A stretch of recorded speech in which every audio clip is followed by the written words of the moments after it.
I'm here today with the homie John. I got 5 questions for him, and we'll first start off with just a little bit of an intro. I'm Aman. I'm a rap artist here out in LA, and I like making a mix of classic hip hop with some neo soul R&B elements, and I'm having fun making lots of different kinds of music. This is my homie. Hey, what's up, everybody? My name is Jon Marine. As you know, I am a beat maker, a producer, a mixing and mastering engineer, both for clients and digitally. Um, and it's just been an honor to work with Aman through these years. It's been about 5 years for me in music, and I wouldn't be here without this guy in terms of music. So to be here and getting interviewed by him is actually a turn of the tables, but it's going to be an awesome time. So I hope you guys enjoy this interview. That's correct. We were back in high school when we met each other, and then college we reconnected over music. Now we've made lots of different tracks together, 2 new ones that we have on my upcoming album. So it's going to be pretty cool. So let's go into these 5 questions. So, number one, John, your fusion of jazz, trap, and hip hop is a wild mix of genres. It's a vibrant blend, it's almost like a personal symphony. If your life's journey could be composed as a song, what unconventional sounds or unexpected moments would form its crescendo? It's crescendo, huh? Mm-hmm. So what? My life journey would be something that I think is very interesting to a lot of people because, in terms of sonically, though, like how you had mentioned, it would be all over the place because I'm an all over the place person. I would be making music like how I already make in my discography. I think a lot of my music reflects who I am as a person. So if you know my 1,500 song discography, and you know how much time and effort I put into the music that I do release into the world, you get a good sense of who I am as a person because I think it was Herbie Hancock who said, and if you don't know who Herbie Hancock is, he is a jazz pianist legend and keyboard soloist. For years he's been in the music industry. He once said, music is not too dissimilar from life itself. So for me, I can't really pinpoint on certain sounds that I would use. I mean, I would probably use a guitar actually, because at heart I am a guitarist. I want to be a guitarist really bad. I just happened to pick up the keys because I started making beats right away. But it would have a lot of electric guitar, like Greg Howe, Alan Holdsworth type of stuff, and really Chad Wackerman drums. I know these are probably unfamiliar names, but they're fusion legends, and you had mentioned the fusion, so yeah, it would be a jazz fusion song. That's awesome. So, jazz fusion, one of the things that inspired you the most making music. Yes, absolutely. Awesome. So, we have question number 2 then. On sunny days like today, what inspires your creative process the most? Is there a particular moment in your environment, whether that be inside your house, could be your room, or outside in nature, that takes your sound in a new direction, inspires you? So there's two answers to that question. The first one is for like singing, and the second one is going to be for instrumentation and instrumentals. When it comes to singing or rapping, right, my inspiration comes from making something that enhances the environment that I'm already in. So like today's a sunny day, right? Maybe I don't have to enhance the sunniness of it, but I need to do something that makes this day even better than what it is when people listen to my music. So I don't know exactly what I would do in this particular moment. Maybe I'd make something about like how you had the Metamorphosis album that you're coming out with. I would make a Metamorphosis song about a flower growing into a bigger flower, from like the sprout to a flower. Try to use that into like a metaphor for something that symbolizes my growth while I'm out here in the sun. But it's a symbol of like who I am as a person too. So you can think of like a sunny day as a catalyst for everything that grows because everything needs the sun. So if you need the sun, you can think of your music as like a catalyst for people to grow within their music listening capabilities. Like they hear their music and they're like, oh man, this music reminds me of times where I made a change in life where it's now beautiful as opposed to dark and gray. Versus like a dark and gray day, I would make something that's a little bit more gloomy. But the instrumentals though, if you want the honest truth, nothing. There is no external or internal. This is the first time I'm ever vocalizing this to anybody. There's no creative spark. Why is that? It's not my job as a musician in instruments to make a vibe. That to me is the rapper or singer's job. the vibe comes with the music. So if you're proficient in music to the point where you can play anything that you want and you know how it sounds, the vibe will speak for itself. I'm not gonna go for a particular. I need a dance happy boom bap traps kind of sound. I'll just go a blank slate in my head, blank slate in front of me, make something happen, and then it dictates what it does via your fingers and what you're playing on the keyboard. So that's a really open way to approach your creativity. Yeah. The open slate. I like that. Thanks, man. Cool. So we talked about inspiration. Now we want to talk a little bit more about yourself. So your music can often be ethereal Mm-hmm. and oftentimes emotional with some of the melodies. Can you share a moment from your life where music was your refuge, something that shaped the fuel behind your career? That's a question that is really, really insightful. You notice that I do use music for therapy because, like I said, my life is interesting. So at least my perspective on my life is interesting. My life may just be normal and boring, but I have my own take on how things have, transpired for me. Yeah. So that's a great question because I can really go deep with this, but I don't want to because it's going to take you into like a darker path. But my music, yeah, there's been times where, especially before I started making music, where I was down and depressed, and I would just go home, and I knew I'd had YouTube right there.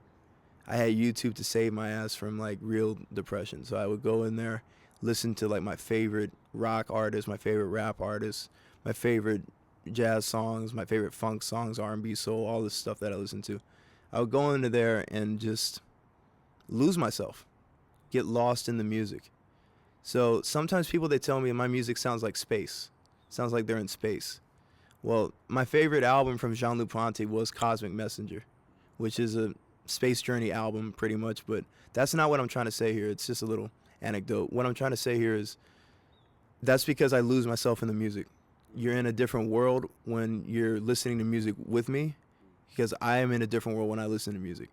So if you're going to talk to me or listen to me communicate via music while I think about music, then it's going to be something that's totally out of this world. And that to me is therapy, because a lot of times I find not life, but lifestyles that I've chosen in the past, and just America sometimes to be pretty dissatisfying, especially in Southern California where everything is commercialized and corporate. And I look at these like videos. We saw a couple earlier today of like nature and amazing scenery, and I'm like, man, that has to be amazing. But in terms of where I am, I'm like, I can use music as a crutch sometimes. And maybe one day I'll get to explore the world and see stuff like that. But yeah. That's awesome. So you explained how even before the music, it was maybe the low points and the depression that kind of led you to that. Yeah, led me to be an artist. That's awesome. So we had some more in-depth introspective questions. This next one is a little bit more relaxed, let's say. Yeah. So what's one funny or unexpected thing that happens in your studio when you're working on a track? I never record the first take properly. I always mess up on the first take. I don't think people notice that, but I always put a like metronome in, count in, and I'm like ready to go, and I'm like playing the keys, and then I mess up a note, and I'm like, what the hell, it happened again, That happens. I play sometimes the loop over and over, and I'm like in the chair just like, vibing with it, man. And like I'll do that for like 10 minutes at a time before I even like export the song. Like I'll just listen to the song for 15 minutes. I'm like, I gotta export it, but one more time, and then I'll finally hit the export button. I'm like, I gotta wait now, and now I gotta make artwork. And making artwork is fun, man. Making artwork is really fun because it enhances. Everything about music is enhancement. And if you think about it, there's really, the only reason that we have music sometimes is because, but like Music is something that we communicate in. Words and music are really the only ways that we can communicate. Because unless you know Morse code or something like that, right? And we're talking about words and including typing words, um, braille, anything like that. That's communication. But if you don't have that, how are you going to communicate? You got to communicate via rhythm. So that's what music is. That's why we love it.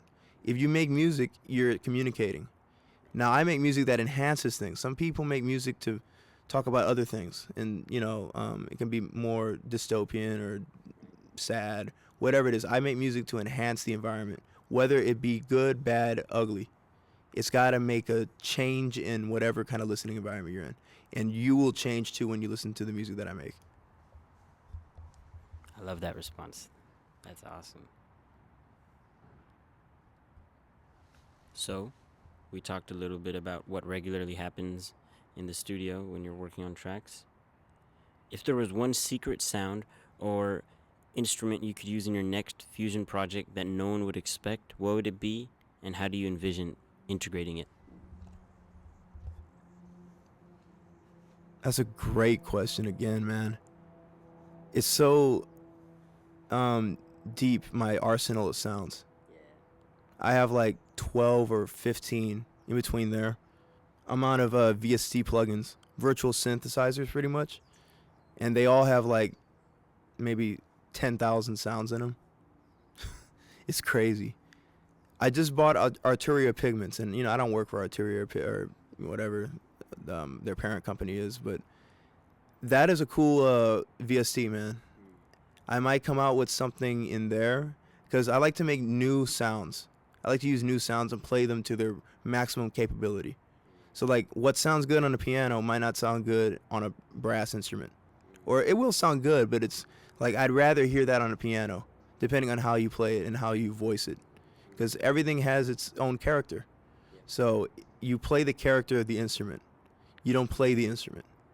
Because you can be like, oh, da-da-da, or whatever, and that might sound great like on a guitar, like boo-noo-noo. But like a horn, it's like wow, wow, wow. You don't want to hear that. You play it in a certain way, though, it's going to sound nice. Depending on the instrument, you play it a certain way. So a secret sauce instrument, I'll give a few away. Like there's Arena Ambience on Nexus. That's the best piano that I know. Nexus. I mean, that's an old school one, but hey, it's got a great, great sound in there. Massive has, I think they're called Dream Theater chords or DT chords. They're like 6 of them. I use those a lot. I use again Nexus. I use Night String and Ibiza not plugins, but sounds. They're piano sounds. Or I could just categorize what I use the most. I use pads the most. Then I use keys. Then I'll use like probably strings, miscellaneous synth, and then to cap it off, guitar. So those are my top 5 instruments. Cool. So that basically leads into the last question, Okay. which was follow up to that about your secret sounds that you kind of revealed earlier to people. What would be a sound you use that you haven't used before in your next project? Okay. So there's sounds that I just kind of skim by, and I think that's what you're trying to ask me, right? Like, what sounds do I skim by where I'm like, hey, this is great, but I'm not going to use this in a project? Or you haven't used it yet? You're like, oh, I want to use I plan on using that. some Something from Absinthe. There's a liquor named Absinthe, but there's also a plugin named Absinthe. And Absinthe is full of dynamic sounds, like things that happen in the background while you play them. I already use a lot of those, but I don't use plenty from Absinthe. So I would use an Absinthe sound or maybe Contact 8, anything from like Ignition Keys or Exhale. Okay, so Exhale I haven't used yet, and I paid $200 for. It's funny, man. It's what they used on that one song by Playboi Carti. It's called Lean for Real. You know how that track goes? So it's like a real vocal rompler. It takes all the vocal sounds and it turns them into pads. Absinthe, like I had mentioned, is dynamic. It's what you would consider out the box sounds, like things that are just, oh, I know what this is, but how did they mix it like that? And then Ignition Keys, I think I mentioned too from Contact 8, is it's just a keyboard rompler, but it also does some out the box sounds. So anything that's out the box of what I normally make, I would try to make that. Even though, like I said, I scroll through things and I'm like, that's cool, but I don't need that right now. Got you. Wow, so we got to learn about sounds, the inspiration behind your music, and even more into why you did it, why you do it to this day. So those are all the questions for today. And yeah, we're ready to do more interviews in the future. Hell yeah. Yes, sir.